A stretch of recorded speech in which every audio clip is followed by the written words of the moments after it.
Welcome to K-Catalog.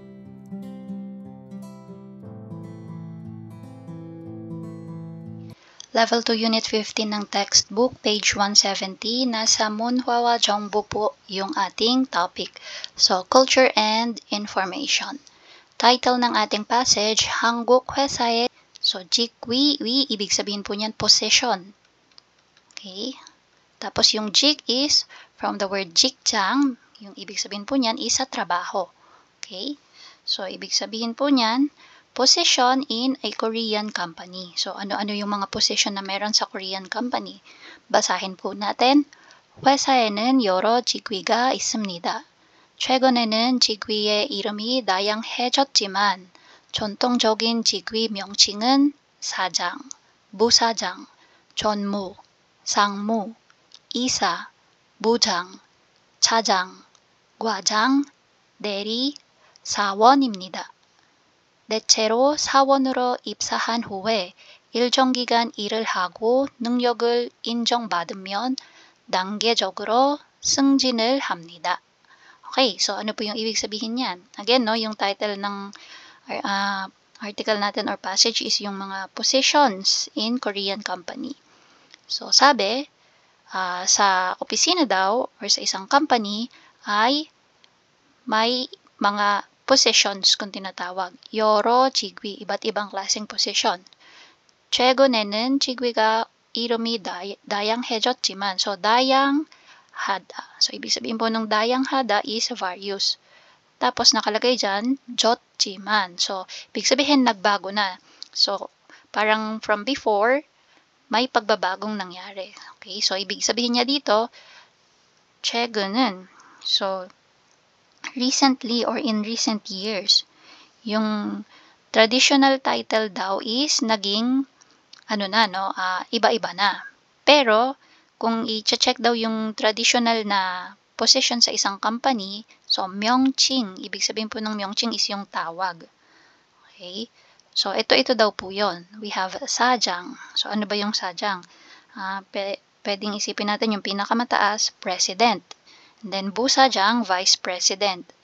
전무, executive director, and then managing director, director, tapos general manager, deputy manager, tapos manager, and then assistant manager, and then yung employee, yung pinaka nasa babang posisyon.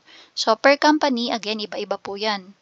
Pwedeng ito ay sa atin, sa Pilipinas, for example, yung employee, tapos supervisor or team lead, tapos yung first line operations manager, second line, third line, so depende po sa company, no? Okay? So, dito sabi, 대체로 사원으로 입사한 후에. So, kapag sinabing 대체로, parang generally, yan. So, generally, 사원으로. So, mag-start ka daw sa pinakamababa, no, as employee. So, pagkatapos mo daw mag-start as employee, after daw ng mga ilang years ng pagtatrabaho, at saka kapag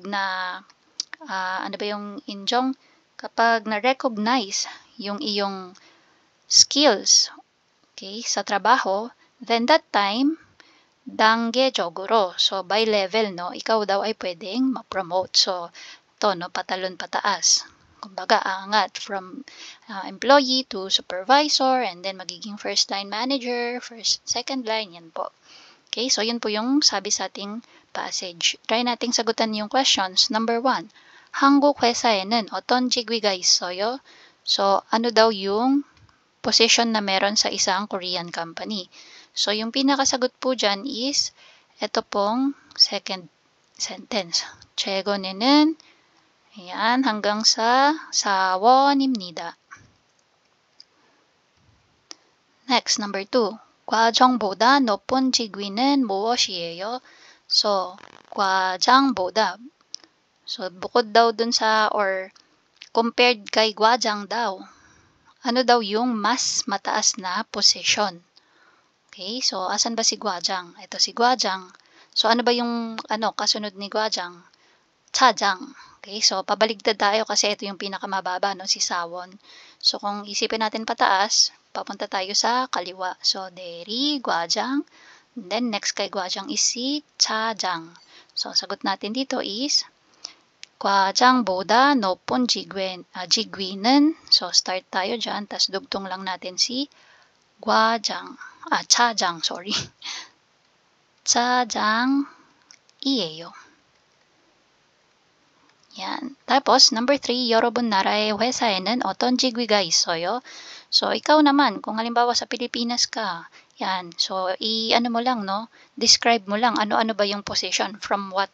So, kung from sawon hanggang isa lang yung meron, so, pwede mong sabihin yon. Again, per company, depende po, no? Iba-iba. So, iba-iba po yung magiging sagot dito sa number 3. For our bottom pronunciation, so, we have umgigo. So, ito po yung proper pronunciation. Ito yung spelling, ito yung pronunciation. Umgigo, 읽고, 앉고. So, number 1, 짐 다 옮겼어요. 짐 다 옮겼어요. 지금 옮기고 있어요. 지금 옮기고 있어요. 지금 뭐 하고 있어요? 책을 읽고 있어요. 읽고 있어요. 학생들은 앞쪽에 앉고 선생님은 뒤쪽에 앉으세요.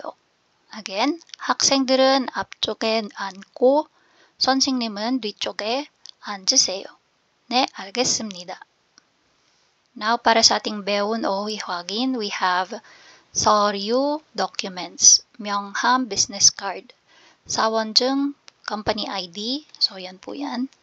복사기, photocopy machines, printer, 출근부, time card, diyan ka nagta-time in and time out, 안전모, safety helmet, 안전화, safety shoes, 기계, machines, 공구, tools, 작성하다, to fill out, kung ano man yung mga pinapasagutan sa yung forms, 번역하다, to translate, 출력하다, to print, 복사하다, to make copies or use yung photocopy machine. So, dito po sa 출력하다, may another term pa po merong 인쇄. So, ibig sabihin po niyan is to print. Okay, 인쇄하다, to print din po yan. Just in case, no, na ma-encounter nyo. 팩스, fax, 확인, to confirm or to check. 켜다, turn on, 끄다, turn off. 들다, to carry, ibig sabihin to, bitbitin. 올리다, to put up or lift up, kumbaga iangat, itaas. 싣다, to load, ilagay sa truck, ipasok sa isang truck, kumbaga 싣다, to load. And then 내리다, to put down, ibaba. So kung halimbawa mula sa truck, ibababa mo sa lapag, 내리다. 옮기다, to move. So from one place to another. 통역하다, to interpret. So, itong dalawa na yan, wag kayo malito, no? Pag 번역, translate. 통역, interpret. And that's it. If you find this video helpful, please hit the like, share, and subscribe button. So I still hope to see you in the upcoming videos. And again, thanks for watching.